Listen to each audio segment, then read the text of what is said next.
Yes, sir. The dynamic duo is whole once again. My boy Steele's back in the booth. And the Tuesday episode of the Locked On Fantasy Hockey Podcast is getting back to basics, baby. We're looking back to get ahead some of the best fantasy hockey seasons on non-playoff teams from the Western Conference. Let's get this paper.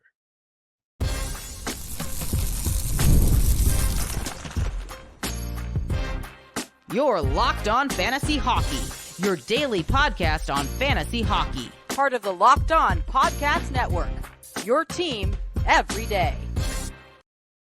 Stanley Cup final is popping off, but we're still taking a look into the fantasy realm so you know what it is come fantasy hockey draft season.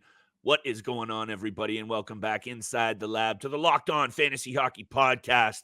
You know I got to show some love to the everydayers holding us down, making us your first listen every single day all summer long. Steele and I are here for your draft preparation needs. Today's episode is brought to you by FanDuel. Make every moment more. Right now, new customers get $200 in bonus bets with any winning $5 bet. That's $200 in bonus bets with any winning $5 wager. Visit FanDuel.com/locked-on to get started. Giddy up, my friends. The kid is back in the booth. Steele, welcome back to Canada. I know you had a couple of wild days over in Europe. Sounds like the trip was amazing, but I'm glad that you're back. I need you back in the booth. We're going to continue to talk about the Stanley Cup, of course, all week long. Game 2, we don't know what's going down, but we'll break it all down and tee up Game 3 on Thursday night. However, we've been talking a lot about the Panthers. We've been talking a lot about the Oilers and all of these playoff teams for obvious reasons. But it's been nice. I talked about non-playoff teams, big performers from the Eastern Conference last week. Steele, today, we're going to talk about the Western Conference. Some names on here that had big years last year. That's going to impact where they're at next draft. And some of these players, though, Steele, I don't think it's going to be easy for them to replicate. So I'm looking at some of these players with a little bit of a cautionary lens as well. Glad to have you back, my friend. Right over to you. Hope the trip was fire, and I hope you're ready to bring that fire on today's episode. Thank you so much. Trip was absolutely incredible. The wedding was absolutely beautiful, stunning in Roccascerata, Italy. So, it was a quick trip. Left Tuesday, got back Sunday morning. So, we were pretty much there for 3-4 days, and then we came right back. But it was absolutely incredible. Love it. Besides the allergies getting the best of me at times, other than that, the wine was great, the people were great, and the wedding was absolutely incredible. So I'm just glad I was able to go and power through some of the allergies. I mean, my throat and my eyes were just completely shut at one point, but we're back. We're fired up. Back to biz. We're back getting at it on the Locked On Fantasy Hockey Podcast. Really appreciate you, Flip, as well. Got you, brother. Covering Always. solo and taking care of that. So thank you so much for that. Team effort, baby. Maybe let's talk about another fire player, a guy that we both want to talk about on today's episode, Kirill Kaprizov. Having an incredible season for the Minnesota Wild. Unfortunately, not incredible enough for them to get into the playoffs, but where he finished in the regular season, finished 11th in scoring this NHL season, 96 points in 76 games, 46 goals, 19 of those on the power play, 41 power play points, 277 shots, 36 penalty minutes, 55 hits, and a +11. His average draft position last year, or I guess this year, was 13.5. So if you're in a 14, 15, 16 team league, he's getting drafted in the first round. Obviously 10, 12, he's getting drafted just outside the first. So the average round was 1.7, but there's no question in my mind that he is a first round draft pick every single season from this point forward until we start to see a decline in his game, even with the skill set around him. He's still got Matt Boldy, Zuccarello, Brock Faber coming up on the blue line. They didn't have their best year, but Kirill Kaprizov proved that he is one of the greats in the NHL right now. And there could be a debate about him even getting all the way up to the top 10 in the draft right now. But I would feel very comfortable with Kirill Kaprizov still remaining at what his ADP is right now at 13.5, 12th, 13th pick overall. But there could be a case for him to go even higher with the incredible season that he's had. And depending on what the Minnesota Wild do this offseason, free agency, draft picks, and on and so forth. Again, there could be a case for top 10 draft pick. I think there's also something to be said about Matt Boldy's game coming on so strong. And I know you and I have come on here and covered the angle of Kaprizov needs that second guy with him, that second star. Actually, we were waiting for the Minnesota Wild to get one bona fide superstar, and they have that in Kaprizov, obviously. And when he can score goals like he can, 46, 40 the year before, 47 the year before that, this guy, I actually also think, Steele, one of those narratives that I've brought up with him is, and maybe it's just my take, I don't even think we've seen the absolute best from him just yet. And maybe that has to do with some of the pieces, and you mentioned it, around him, not bringing out the absolute best from him, but I think it's coming. And I think for this Minnesota Wild team, the Marco Rossi's of the world, Matt Boldy, like you said, Brock Faber, we still like Philip Gustafson. The foundation is there. You sprinkle in the Joel Eriksson X of the world. The foundation is there. This team is knocking on the doorstep, at least in terms of the postseason team. I don't know if we can ready to throw them into the conversation as elite contenders. That's a bit of a stretch. Yeah. But they are right there knocking on the doorstep as a postseason team. Kaprizov, a really good season on a non-playoff team. We got to look at these angles, Steele. We got to cover the teams that not everyone is talking about. And obviously, we're about to shift focus in a major way. Once this cup gets lifted, draft preparation is on, baby. Your league drafts quite early. The summer is going to get up on us, so we got to take a look at these angles. Kaprizov, definitely at the top of that list. You mentioned all of the stats, 96 points. He's elite. Let me just throw this one last out to you, back to you for wherever you want to go. He has finished in the top 17 in Hart voting 3 straight years, 15th, 7th, and then last season 17th. He's going to get some looks for that as well this year. So this is a player that you got to pay attention to, Steele. And if Minnesota does take a step forward, it's not rocket science here. His numbers probably go up as well.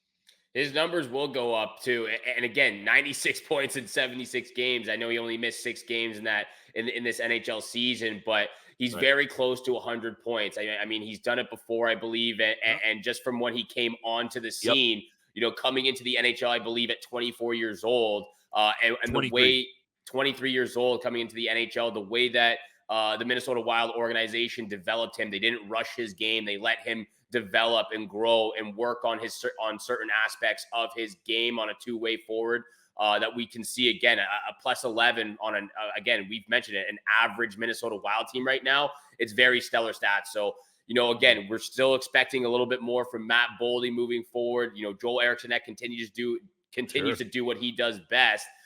It's just, can they entice, can they intrigue another bona fide star in the NHL to sign with them long-term in the offseason? Matt Zuccarello's up there in age. He's not going to be with them for much longer. Yeah, there's question marks for this roster, for sure. There is question marks, but Kirill Kaprizov is not a question mark. We know what he is, and he's bringing that fire.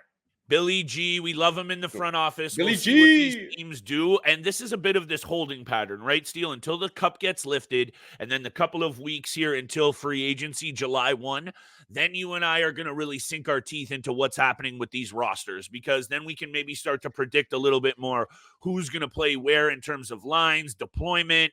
Maybe some of these power play units are going to start to take shape, because obviously with Brock Faber doing his thing on the top power play for the Minnesota Wild, they were 10th in power play proficiency this season, but 21st in total goals scored. So maybe that's right in the same vein of they need a little bit more offensive depth. We're going to talk about some players that were bringing that all season long. Right after the break, Frank Vatrano's on my list. I know Steele's got a couple of other guys a little bit more under the radar and some above the radar. We'll talk about it tomorrow's episode. We're talking about Game 3. Edmonton, Florida. We're here all week, baby, but today's episode is brought to you by our friends at Policy Genius. When you're buying insurance and protecting your family, life can be unpredictable, but taking care of the fam is what you are looking to do. With Policy Genius, you can find insurance policies that start at just $292 per year for up to $1 million in coverage. Some options are 100% online and let you avoid the unnecessary medical exams. You need that coverage for your family. You got to be checking out Policy Genius. That's policygenius.com. And thank you so much for making the Locked On Fantasy Hockey Podcast your first listen every single day. Continue to hit the subscribe button, the follow button, leave a 5-star review, and make sure you also go check out Locked On Sports Today, a free 24/7 sports streaming channel program for you every day to bring you the biggest stories without all the screaming from ESPN or Fox Sports. Locked On Sports Today brings you can't-miss analysis, opinions, and news, streaming 24/7 on YouTube or the free Amazon Fire TV channel app, part of the Locked On Podcast Network, your team every single day. Flip, let's move forward, continuing the conversation about Western Conference teams that didn't make the playoffs, but players who had exceptional, amazing seasons for their organization. And we got two players, I believe one from the same or two from the same team. And we want to talk about one of them each, but over to you. Let's start talking about the St. Louis Blues and some of their players and what they were able to do this season. Robert Thomas, Pavel Buchnevich, Jordan Kyrou, Jordan Binnington. These were all seasons that were, they were pretty good, but some of them, the expectations were different. So you look at 60 points from Kyrou, and I still think that was pretty good, but the ceiling is higher. So when you look at Jordan Binnington and you weren't maybe expecting Binnington to do what he did, that's when I have to take a look at this, because some of these players, obviously Kyrou, there's upside. We'd have to take a look at that a little bit deeper for next year. But Binnington, how well that he played, 28, 21, and 5, 3 shutouts, .913 save percentage. And I'll hit you with this deal because I know he was a little up and down, but when the Blues were hanging around there for that last wild card spot at the end of the season, his last 15 games, 8-5-2 with a .924 save percentage. He was actually quite good when they leaned on him the most. I don't know what that means headed into next season, though, because of how chaotic Jordan Binnington can be. But when you dig into the numbers on the St. Louis Blues, maybe they weren't so far away as we expected. A lot of that has to do with Jordan Binnington, and a lot of that has to do with another player on this list that you and I have talked about quite a bit. But this is the perfect example of this, I think, Steele. The St. Louis Blues are hard to put a finger on, obviously. Lots of up and down. However, there's fantasy value to be had when you look at these teams a little deeper. And I mentioned basically all of the top ones there, but you can't afford to overlook these angles, especially when Binnington's rocking a .920 North save percentage. Maybe you have to just go, that's a perfect week-to-week flyer, but you got to know what's going on, and that's why we're taking a look at these players. Honestly, I'm looking at the St. Louis Blues around the same area as the Minnesota Wild, maybe just a little bit better than them, above average at best. For sure. And I believe I had them just outside the playoff bubble as well. So, they missed it by a few points. They battled hard towards the end. But, speaking of Jordan Binnington and his fantasy value after the season he had, I understand that. For me personally, that bridge has been burned. I'm not ever going back to Jordan Binnington after 2 back-to-back horrible seasons on my fantasy team. Again, if he continues to fall and he's there, I don't expect him to fall, but if he starts falling a little bit down to where I believe he should be, then I'll give him another chance, but I just don't know if I want to go back down that path again. So I respect that, man. Jordan Binnington, He takes a peg out of your fantasy patience. He's just one of those players that you're looking every night. Did he get a misconduct? Did he slash someone in the face? Did he allow 6 goals? But then he puts up a good performance like he did down the stretch. And given that he's only 30 years old, somebody is going to draft him at the back end of the draft. I would just be in Steele's head on this one and be very careful with what you do there. However, his number one point man in Robbie Thomas, your boy, that is definitely a very draftable player. Very draftable. Let's talk about him for sure, because he was having a absolutely incredible season, career high in most categories for Robert Thomas. Career high 26 goals, career high 60 assists, career high in points, penalty minutes, career high in shots with 170. I still think he can get more shots on net. I knew you were career high in blocks, but look, he finished 21st in NHL scoring this season. He only had 2 different 4-game slumps, and they both came in March, very close to one another. So he was a very consistent player throughout the entire season. Again, to what he finished with 86 points, career high for him, and especially to where he was drafted, his ADP was 165.5. He was getting drafted in the 15th, 16th round. That was his average draft round, 15.5 actually. So clearly, after having this career year with the St. Louis Blues, and again, them being a very young team right now. I know they have a few older guys, but for the most part, they are a very young team led by Jordan Kyrou, Robert Thomas.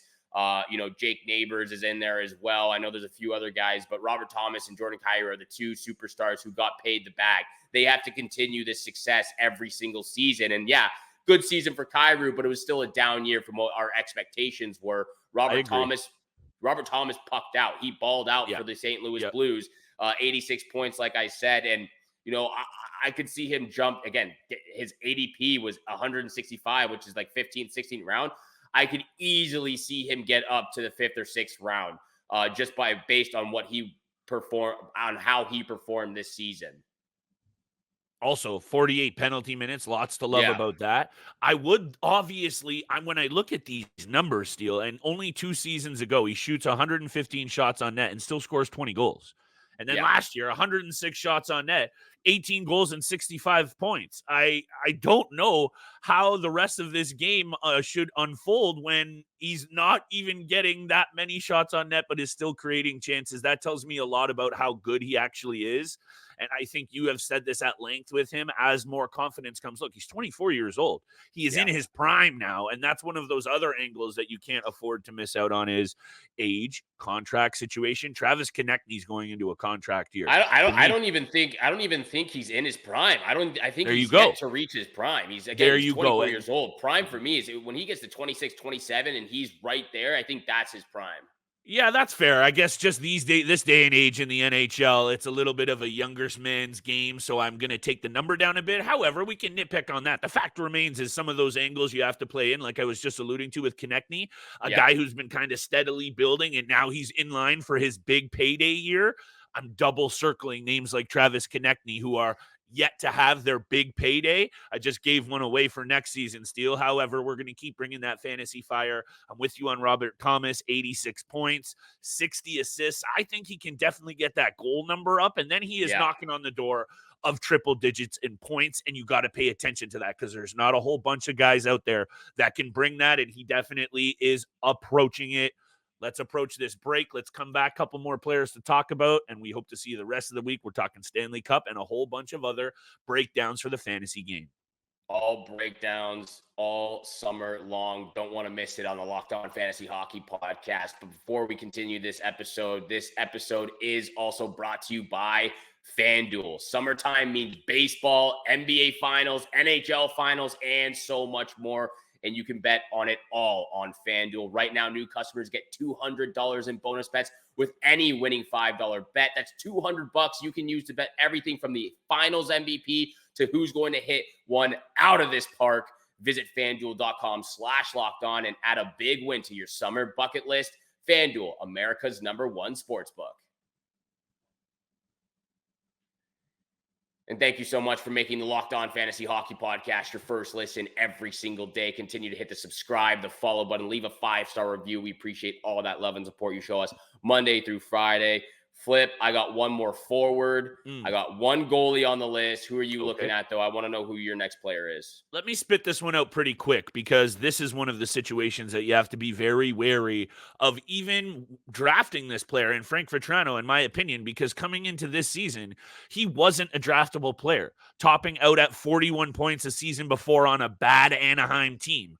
I don't need to look at Fantasy Pros or any ADP to know that Frank Vatrano was not likely drafted in most formats across whatever Fantrax, Yahoo, ESPN, or otherwise. If you're using CBS or something weird, figure it out. Anyway, 37 goals this year and 60 points. And when you look at the peripherals, dude had 156 hits last year, Steele. 78 block shots, 85 penalty minutes, and 272 shots on net.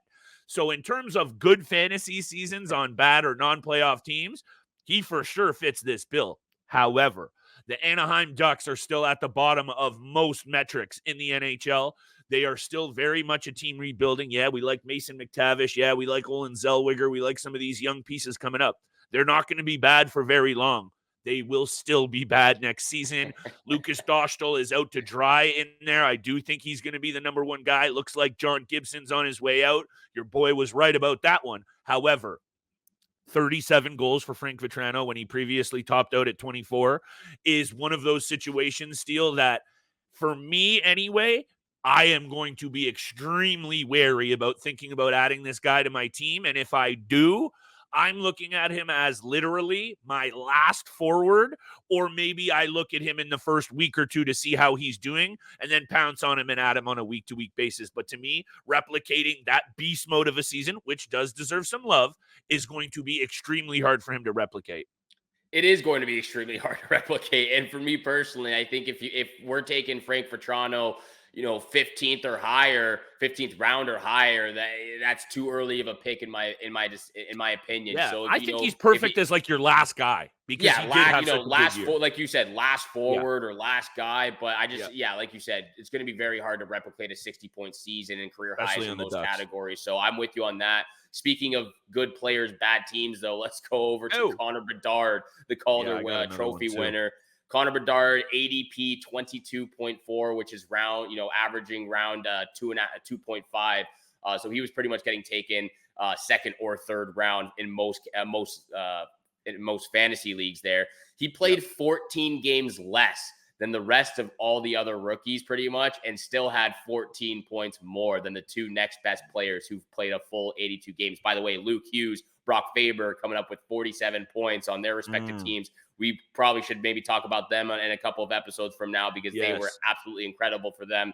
But Connor Bedard finished with 61 points in 68 games, still managed to finish with 206 shots, 54 hits, and 27 blocks. I'm not even going to look at the plus minus category because that was absolutely atrocious. I believe one of the worst, or if probably the worst in the National Hockey League this past season. So Connor Bedard, though, I'm still very confident, and I'm still very, I'm not sure what the word I'm looking for is here, but I'm very calm with him still being, a late, mid to late second round draft pick. Yeah, you're comfortable with early. I'm comfortable. That's the word I'm looking for. I would say early, mid second round draft pick still. I still think there's so many more players who have showcased their superstar that are still above Connor Bedard right now. But again, 61 points in 68 games. He's creeping. Yeah, he's creeping. He's creeping. He's still a second round draft pick. So with Connor Bedard, you're going to get a lot out of him. It's just, again, when we talk about, he was able to do 61 points in 68 games playing with Lucas Reichel, who had like 5 points. Yeah, Jason Dickinson, and Nick Foligno. Just spit them all out. Yeah.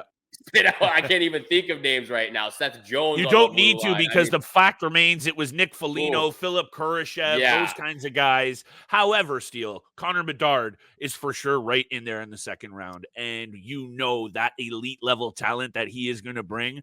These Blackhawks aren't going to be bad for long either, especially if somehow they can slide in Macklin Celebrini. That's probably not going to happen because the Sharks are going to take him. But they have another top pick. This team is going to come around, much like the Ducks. I'm with you with this take, though. Connor Bedard had to be on this episode, most definitely, because, the jaw injury threw a little wrench in what could have been a really special season. Yeah. And coming back from a first major injury like that, I think we saw this kid is worth the price of admission, and he is going to be a superstar in this league for years to come. And it's going to be very interesting to see what Chicago does this offseason, especially in the draft as well, but in free agency, because it looks like they're planning on speeding up this rebuilding process. They don't want to go through another 3 years. I've seen names out there. I've seen Jake Gensel potentially being leaked to the Chicago Blackhawks. They're looking for a superstar winger to play alongside Connor Bedard right now. So whether it's Nikolai Ehlers potentially or Jake Gensel or whoever it is, but I've seen the rumors with Jake Gensel so far, so it's going to be interesting to see what happens with him. But I've got one last player. I know you got one last player as well. Who you looking at? Yep. Let's get this one out of the way quickly. Speaking of good players on bad teams, and to fit into your prime mold, Clayton Keller is only 25 years old. He has put up sensational seasons on really bad teams. And talking about bad line mates, and this is no disrespect to some of the pieces in the mix, because, we like Barrett Hayton, Nick Schmaltz, Lawson Krause, Logan Cooley, Dylan Gunther, some of these pieces that Arizona now has in the mix. It's been some lean, Josh Doan came in and looked good. However, it's been some lean years in the desert. Now it's the Utah Hockey Club, the Yeti. I don't know. I kind of like the Yeti I steel. like the Yeti so far. That's the They're best. going to rock with Utah Hockey Club for the first season. So Clayton Keller now has a chance to turn the page with a quote-unquote new franchise, new rink. However, 76 points, 33 goals, 43 assists, 228 shots on net on that Arizona Coyotes team. Clayton Keller, for me, Steele, and disagree with me if you will, I love him on my team every single season in terms of that offensive output. Obviously, the rest of his game, he doesn't throw hits, 20. He doesn't block shots, he has 30. He is an offensive sniper with 40 goal upside. Yeah, he's only scratched 37. Next year, I have my eyes on this team because there were a lot of signs from the Coolies, from all those names that I just mentioned, that this team is ready. It's kind of weird. We just talked about all of these teams that are going to be slowly improving over the Blackhawks, Coyotes, and Ducks. They're still really bad, and I'm not saying this next season and maybe not even next. Maybe it's 3 seasons, Steele, but they are going to turn the page, and maybe the Blackhawks do it faster. But get on it now while no one's paying attention to some of the, obviously, Connor Bedard people are paying attention. Get on it now, though, while it's more of a chance for you to stash some of these players. Shout out to the Keeper Dynasty side of things. That's my last player, Steele. It's good to have you back, though. Who is your last player? Last player, I'll make this short and sweet. I just wanted to talk about Joey Decord a little bit of the Seattle Kraken. 19, 18, 11 record. I know he came in very hot and kind of slowed down a little bit, but still had a 19, 16, a 916 save percentage with a 2.46 goals against average. Before this, from 2018 to 2023, he played only 19 games in the NHL. This last season in 2023, 2024, he played 50 games in the NHL. So he almost he did double. He almost tripled it, actually, but played 50 games for the Seattle Kraken, had an outstanding record, some good stats. He kept them in there. It kept them in there for as long as they can. And if he didn't come in there, they were going to be at the bottom of the Western Conference. And again, a lot of disappointing seasons up front from Jared McCann, Matty Beniers. Vince Dunn was still pretty solid on the blue line, but overall some disappointing seasons from a lot of the forward guys. Ellie Tolvanen was a bright spot for them this entire season, filling out the peripheral categories. Maybe not so much the offensive side of things, but even so, then I wanted to talk about Joey Decord just a little bit because why not? I believe we talked about him, or we talked about the Seattle Kraken, we talked about starting goaltenders a few episodes ago, and someone left a comment, or I can't remember exactly who said it, but someone said that Joey Decord was not a starting goaltender in the NHL. I'm thinking that I'm here to say that he is a starting goaltender in the NHL. Okay. I think that he will be. And he sort of, again, the small track record and small history that he has had so far. I know it's just one decent season when you look at the record side of things, but just the way he performed and was able to battle through adversity this entire season, going, multiple teams. But I just want to talk about Joey Decord, throw his name in the hat a little bit. It's also one of those situations that I think it's Bilesma's in there now. Dan Bilesma takes over for Dave Hackstall. So 2 years ago, the Kraken in press, they make noise in the playoffs and everything. They have the Calder winner and Beniers, growing pains. And the goaltending area for the Seattle Kraken, much like in fantasy, was a bit of a mess. And there is going to be an opportunity for somebody to take the lion's share of that crease. I don't know what their cap situation is. I don't know what the contract situation is. There's still some good pieces there. Definitely, they are obviously some away as well. I like that Bilesma ad. He's been out of the league for a couple of years. Let's see what he does. Also, Steele, I don't know if you saw about this, but Cap Friendly is going to be no longer. The Washington Capitals are purchasing that website, and they're turning it private. That's going to be gone. Oh, that's brutal. All I saw was that they bought the website and that it's going dark right after. And it will stay dark, apparently, and will be used as a private source moving forward. So I just mentioned it, and I went to look at it, and I love Cap Friendly. I've used it for years. Shout out to that entire platform. I hope someone got paid because we're going to miss that resource. Anyhow, Wednesday's episode, don't miss that. We're talking Game 3, baby, and we're going to be hot and heavy. Yes, we are. Thank you so much for tuning into the Locked On Fantasy Hockey Podcast, making it your first listen every single day. Make sure you go check out Locked On Sports Today's YouTube channel. They are here for you 24/7, covering the top sports stories of the day with local experts of Locked On, plus the national shows covering every single league. So once again, thank you so much for tuning in for today's episode with Flip and I. Have a great day. Good luck with all your bets out there, and we shall see you back here again tomorrow. Peace.